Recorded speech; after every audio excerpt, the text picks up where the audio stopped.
जय श्री कृष्ण। दोस्तों, जब देवर्षि नारद ने सनकादिक ऋषियों से श्रीमद् भागवत पुराण की महिमा एवं महात्म्य की कथा सुनी, तब देवर्षि नारद भक्ति, ज्ञान और वैराग्य को स्थापित करने के लिए प्रयत्न पूर्वक उद्योग में लग गए। भक्तों, नारद जी किस उद्योग में लगे, आज की कथा में इसी विषय पर प्रकाश डाला गया है। जय श्री कृष्ण।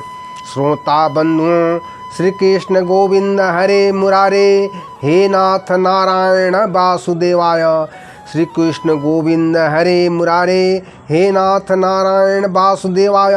बंधुओं, मैं पंडित गोपाल जी तिवारी अपने सत्य सनातन ज्ञान संगम चैनल पर सभी धर्म प्रेमी बंधुओं का स्वागत करता हूं। हमारे चैनल पर वेद पुराण की कथाओं का संग्रह हर दिन आता है।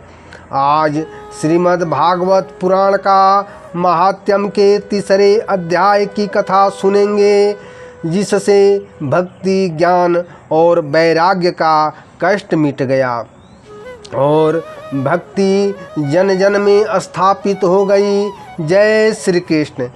धर्म प्रेमी बंधुओं, देवर्षि नारद ने कहा, सनकादिक ऋषियों, आप वेद के परगामी हैं।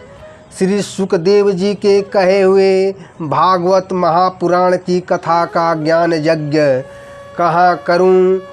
आप वह स्थान बताएं, इसकी महिमा तथा भागवत कथा कितने दिनों में सुननी चाहिए, सुनने की क्या विधि है, कृपया मुझे समझाएं। भक्तों, सनकादिक बोले, नारद जी, आप बड़े विनीत और विवेकी हैं। सुनिए, हरिद्वार में आनंद नाम का एक घाट है। वहाँ अनेकों ऋषि, देवता और सिद्ध लोग उसका सेवन करते हैं। वह घाट बड़ा ही सुरम्य और एकांत प्रदेश में है। वहाँ आप भागवत महापुराण की कथा का ज्ञान यज्ञ आरंभ कर दीजिए। कथा में अपूर्व रस का उदय होगा। भक्ति भी अपनी आँखों के सामने निर्बल और जरा जीर्ण अवस्था में पड़े ज्ञान वैराग्य को लेकर वहाँ आ जाएंगी। वहाँ श्रीमद् भागवत कथा के शब्द कानों में पड़ते ही तीनों तरुण हो जाएंगे। श्रोता बंधुओं, इतना कहकर नारद जी के साथ सनकादिक भागवत कथा सुनने के लिए गंगा तट पर चले गए। भूलोक, देवलोक और ब्रह्मलोक सभी जगह इस कथा का हल्ला मच गया। भागवत कथा के रसिक भक्त दौड़ दौड़ कर आने लगे। भक्तों, भृगु, वशिष्ठ, च्यवन, गौतम, मेघातिथि, देवल, देवरात, परशुराम, विश्वामित्र, साकल, मार्कंडे, दत्तात्रेय, पिपलाद, योगेश्वर व्यास और पराशर, छायासुक, जाजाली और जहन्नु आदि प्रधान मुनिगण अपने अपने पुत्र, शिष्य और स्त्रियों समेत वहाँ बड़े प्रेम से भागवत कथा सुनने के लिए आए। श्रोता बंधुओं, वेद, वेदांत, मंत्र, तंत्र, 17 पुराण और 6 शास्त्र भी मूर्तिमान होकर कथा सुनने उपस्थित हुए। गंगा आदि नदियाँ, पुष्कर आदि सरोवर, कुरुक्षेत्र आदि समस्त क्षेत्र, सारी दिशाएं, दंडक आदि वन, हिमालय आदि पर्वत, देव, गंधर्व, दानव भी कथा सुनने आए। भक्तों जो अपने गौरव के कारण नहीं आए, महर्षि भृगु उन्हें समझा बुझा कर लाए। कथा सुनाने के लिए सनकादिक नारद जी के दिए हुए श्रेष्ठ आसन पर विराजमान हुए। धर्म प्रेमी बंधुओं, कथा सुनने के लिए सबसे आगे नारद जी विराजमान हुए। एक ओर ऋषिगण, एक ओर देवता, एक ओर वेद उपनिषद तथा तीर्थ बैठे, दूसरी ओर स्त्रियां बैठी। सब ओर जय जयकार होने लगा। शंखों का घोष होने लगा। अबीर गुलाल एवं फूलों की वर्षा होने लगी। देवता लोग विमान से सब लोगों पर कल्प वृक्ष के फूलों की वर्षा करने लगे। भक्तों, पूजा समाप्त होने पर सनकादिक ऋषि देवर्षि नारद को श्रीमद् भागवत महापुराण की कथा सुनाने लगे।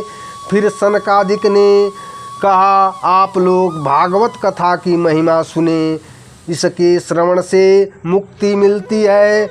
इसके श्रवण से श्री कृष्ण हृदय में विराजते हैं। इस ग्रंथ में 18,000 श्लोक, 12 स्कंद हैं तथा श्री सुखदेव और परीक्षित का संवाद है। जिस घर में नित्य प्रति भागवत कथा होती है वह तीर्थ रूप हो जाता है।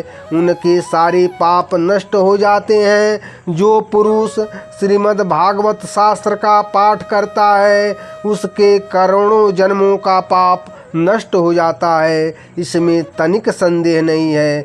जिसने भागवत पुराण की थोड़ी भी कथा नहीं सुनी वह पापात्मा जीता हुआ मुर्दे के समान है। श्रोता बंधुओं, सनकादिक कहते हैं, देवर्षि नारद, जब करोड़ों जन्मों का पुण्य होता है तभी भागवत कथा की प्राप्ति होती है। नारद जी, आप बड़े बुद्धिमान और योग निधि हैं। आप प्रयत्न पूर्वक कथा का श्रवण कीजिए।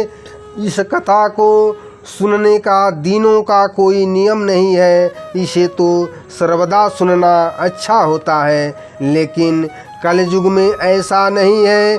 इसलिए इसकी श्री सुखदेव जी ने सप्ताह श्रवण की विधि बताई है, जो फल तप, योग और समाधि से भी प्राप्त नहीं हो सकता। वो फल सप्ताह श्रवण से ही मिल जाता है। क्योंकि जब भगवान श्री कृष्ण भूलोक छोड़कर जाने लगे तब उद्धव जी के आग्रह पर श्री कृष्ण अपनी सारी शक्ति भागवत पुराण में रखकर अंतर ध्यान हो गए। इसलिए यह श्री कृष्ण की साक्षात शब्दमयी मूर्ति है।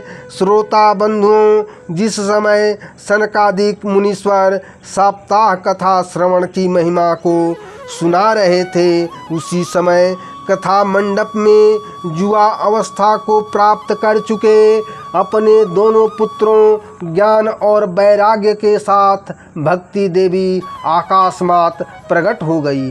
देवी भक्ति अपने दोनों पुत्रों के साथ बार बार श्री कृष्ण गोविंद हरे मुरारे, हे नाथ नारायण वासुदेव, श्री कृष्ण गोविंद हरे मुरारे, हे नाथ नारायण वासुदेव भगवान के नाम रूपी मंत्रों का उच्चारण कर रही थी।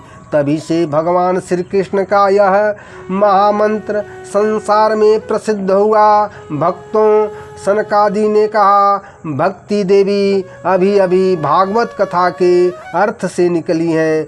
उनके वचन सुनकर भक्ति ने अपने पुत्रों समेत सनत कुमार से बोली, मुनिवर, मैं कलयुग में नष्ट प्राय हो गई थी। आपने भागवत कथा अमृत से सींच कर हमें पुष्ट कर दिया।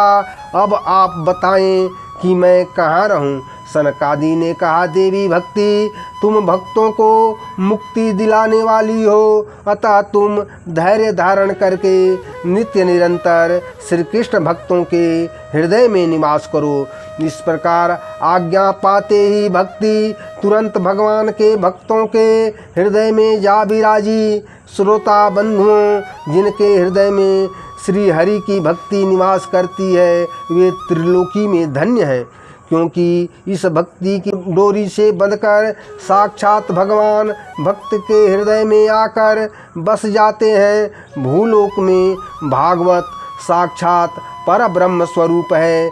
इस कथा को सुनने और सुनाने वाले दोनों ही भगवान श्री कृष्ण के धाम को प्राप्त करते हैं। जय श्री कृष्ण।